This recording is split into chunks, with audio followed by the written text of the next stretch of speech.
Hi, everyone, and hi, Ann. Hi. Thank you for joining me. I am here with Ann Turbyne Andrews, and Ann is going to share a bit about her story with us.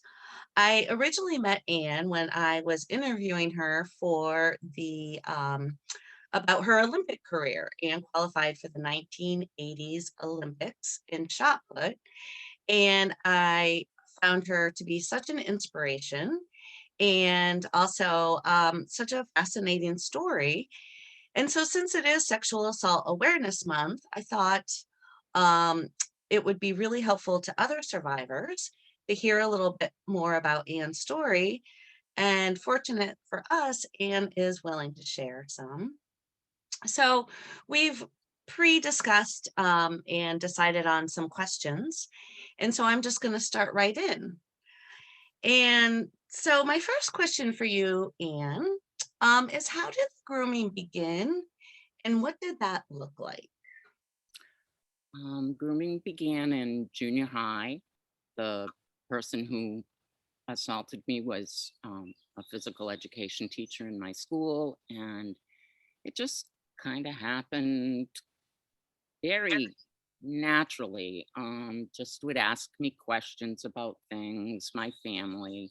I had him as a student teacher my seventh grade year, and then as a regular teacher my eighth grade year. And my eighth grade year, I was also having um, problems fitting in with school. I was a younger sibling of a brother who was 9 years older and a sister who was 7 years older. So I was, I would say, probably more mature, maybe a little than my things, and I didn't get caught up in all the drama and everything, but was being teased and picked on and that type of thing. So he would kind of talk to me about that. And as time went on, he'd ask me about my family and different things, and then found out that I had a camp on Salmon Lake, and he said, "Oh, I bike around that loop all the time. Maybe I'll stop in and say hi to people." So it just kind of slowly went through and progressed and never seemed abnormal. It just was somebody for me to talk to. He could see, I think, that I wasn't fitting in, and so it was a um, maneuver. Thank you. And what were some of the power dynamics in the relationship? Well, that's as originally he was my teacher. He was 11 years older than me. Um, as a coach, I wanted to please. As an athlete, I wanted to do the best I could for him. Um, and so he would use that to his advantage for, other things as well as trying to, like, if I didn't want to do something, putting a guilt trip on or something like that. Um, he trying to think as just being a person that was respected in the school system and everything, I wanted to please him that way. Um, I guess. I can't remember if you remember anything else from the other conversations that we've had. If you do, zing my memory. Right. Well, no, I think you did a really good job of describing that. And I think what was your experience and is common for other survivors we work with is that you didn't really see yourself as a victim. No. And so, can you share a little bit about at like what point in your life you discovered that what had happened to you was sexual abuse? Yes, and I'll go back just a little bit too. I had a crush on him at that point in eighth grade, which grew into true love.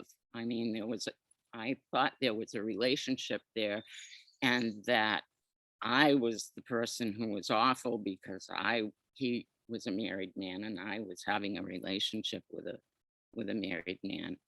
And he would say things like one time he said, I plan on being in your life for a long time and don't, you know, think about this isn't a short term thing. This is a long term thing and that type of thing. And he became friends with my family and a, a very interconnected situation happened.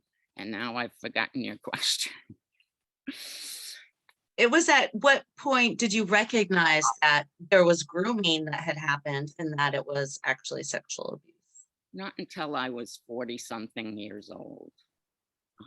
I had lived that entire time before this. I was 13 when the first part of the grooming began. There wasn't a sexual relationship until I was 15, but um,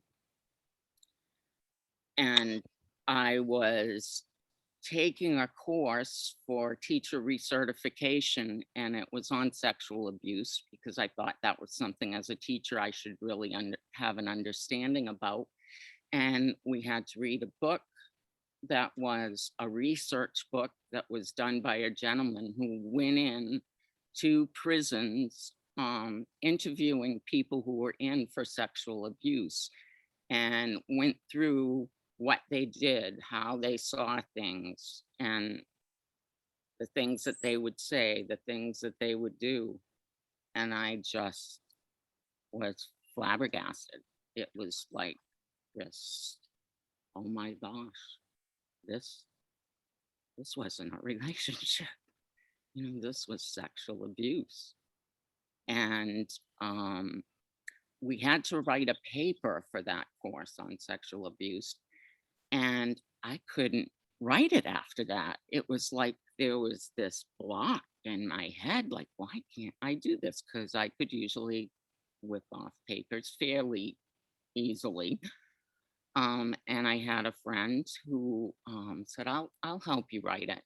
And then at that point, when she was helping me write it, she shared with me that she was sexually abused. So there became a friendship there and a help in kind of my processing everything and helping to deal with things. So Thank it doesn't always happen immediately. You don't always know that things are going on, or you blame yourself you. Mhm. like I have done. Right. And so to discover that so many years after, and we know from working with other victims is that, healing is not linear. And so can you share a little bit about after you discovered that, what your healing process looked like? Mm. It was like a roller coaster. Um, and I suffered from depression anyway. And so, I got some times where I was very depressed and other times where things seemed to be going good. I had told one counselor about it and didn't really connect. So I eventually found another one who I could talk to. And Joyce actually came in with me to help me tell her what the situation was and everything. Um, and so it's taken me, I'm 64 years old now, and it's taken me until into my 60s where, well, even now, where I finally am in a good space, a good place where I felt I could share and help. I didn't, not very many people knew in the very beginning. Then there were people that kind of along the way knew, but I hadn't shared it publicly, partially because my parents at the time were still alive and I didn't want them to be heartbroken because they hadn't protected me because he was so intertwined in my family's life. I mean, they were always out to our camp, he and his wife and child, and my father would do things for him at, at his business, and so it it was a hard thing, and I didn't want my parents. It just would have devastated them. So that's why I've waited publicly to come out. Well, I really appreciate that you were willing to do this. I know that hearing other survivor stories can be really powerful. And it sounds like something that was really helpful for you was not just therapy, but finding the right therapist. Yes. Um, and so I really appreciate you taking time to share these things. Is there anything else that you wanted to add um, or share with anyone? I would just say don't, if you think something's wrong, something's wrong. If something's not right, find a trusted person that you can talk to. And if you are already and are getting therapy, but that person hasn't connected with you, you don't have that connection, find another therapist. It may take you 4 or 5 people to go through before you get that right connection. Um, the therapist that I've had has really tremendously helped me to come to terms with a lot of things. And I just think that's really important is finding a good therapist and finding friends that you can talk to that, understand what you're going through, to just be there to give you a hug if that's what you need. Thank you so much. I appreciate that. And I will say too that also our support line is always available to survivors as well and family members of survivors. And that's available 24/7. Um, so thank you, Anne. I really appreciate this.